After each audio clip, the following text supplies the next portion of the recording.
Today, we're going to create a plan for the first month of the experiment. We're going to take what we planned out in the 90-day overview last time and break it down into what our first priorities should be for this month. If you're new to me and my channel, I am highly skeptical of those videos that claim that you can make a big life change in just 90 days, but I'm also curious. So I decided to run an experiment to see if it is in fact possible to make massive change in your life in only 90 days or not. I thought it would be really fun to have other people do this with me, so I'm recording everything and sharing what I'm doing, including all of the tools and resources that I'm using so that you can follow along as well. You should start with my video on how to set up your 90-day overview page, and you can download the planner from the link in the description on that video. It's completely free and it's for Notion, which is also free if you don't have an account yet. Okay, let's get into it. So first of all, where is the monthly planning section? So if you scroll down all the way to the bottom of the 90-day overview page, you'll see a section labeled project subpages, and then there will be two options on yours, the template for monthly planning and review, as well as the weekly planning and review. I already have a couple extra here for this month because I went ahead and set mine up ahead of time so that I can record these videos for all you fine people. To make a copy, you're going to hover over the template, and then you see these three dots appear to the right. You're going to click on that and then click duplicate and make yourself a copy. You don't want to edit the template itself because then when you duplicate it for the next month, you're going to have to delete everything from it from this month. That's kind of annoying. So once it's done, we will click on it to open it, and then we'll give it a new name first. Since I'm straddling 2 months, I will put both of them on here. Yes, I would prefer a nice clean start on the first of a month, but I'm not going to use that as a procrastination technique. Instead, I'm going to start working on this goal ASAP.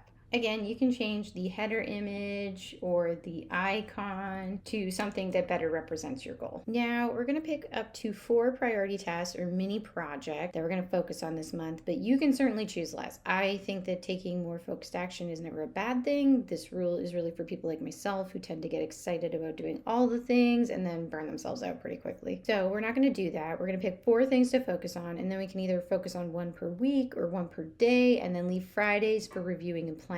I will probably go with the 1 per day approach. I don't know, I just have a squirrel brain or something, I guess, because I find it hard to focus on one task for days at a time. But I know that about myself, so instead of trying to do it the way you're supposed to do, I do it the way that works for me. And it may take some trial and error to figure out what structure works better for you. That's okay. I keep saying this, but we are running an experiment, and a big part of running an experiment is just trying stuff out to see what happens. And in the same spirit of trying things for science, this is our first month. At this point, you likely do not have any data to suggest what is the most efficient path to reaching your goal. So you are just going to need to try some stuff and see what happens. So take a look at your 90-day overview and then decide what items on there either seem like a logical first step or that just sound the most fun and interesting to you. For example, my overall goal for the next 90 days is to find myself a new career. A smaller project that I've created for myself within that overall goal is to do some job hunting and expand my professional network. To me, the logical first step towards that would be to get myself set up for both job hunting and networking because I currently have nothing in place. So that's my first project on the page. I have a little description of the project over here,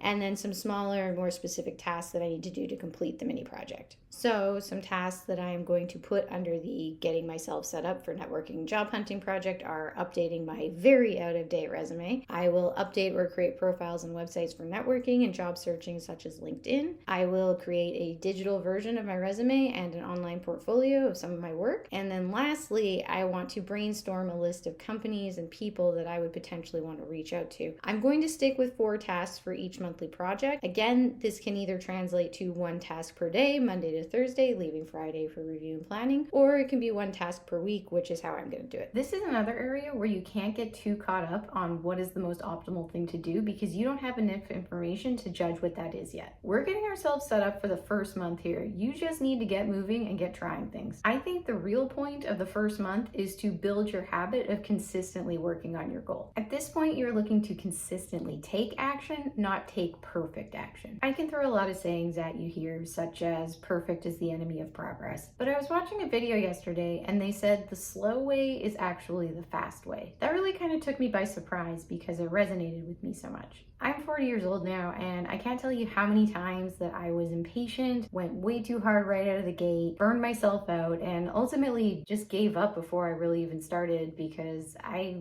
just didn't know any better. And yes, I get the irony of telling you that you should go slow when we only have 90 days here. But my hypothesis is that it's kind of like the compound effect. Do you know about that? If not, the basic premise of the compound effect is a question. Would you rather take $100 now or $1 in 30 days that has compound interest of 50% applied to it daily? So in other words, 50% of the value gets applied to your principal initial $1 every day for 30 days. Most people do some quick math in their head and think, well, 50% of $1 is 50 cents. That's $1.50 after the first day. Like, big whoop, who cares? Give me the $100 now. But the thing is, if you're a patient and let the interest accumulate, you end up with over $125,000 by the end of the 30 days. That makes the $100 initially look pretty piddly by comparison. Let me show you the breakdown. Let's take a look here. At the end of the first week, we're only up to $11.39. At this point, we're not feeling like we took the right deal, but we're going to keep faith and we're going to stick with it. And luckily we did, because by the end of the second week, we're at $194.62, almost double our original amount.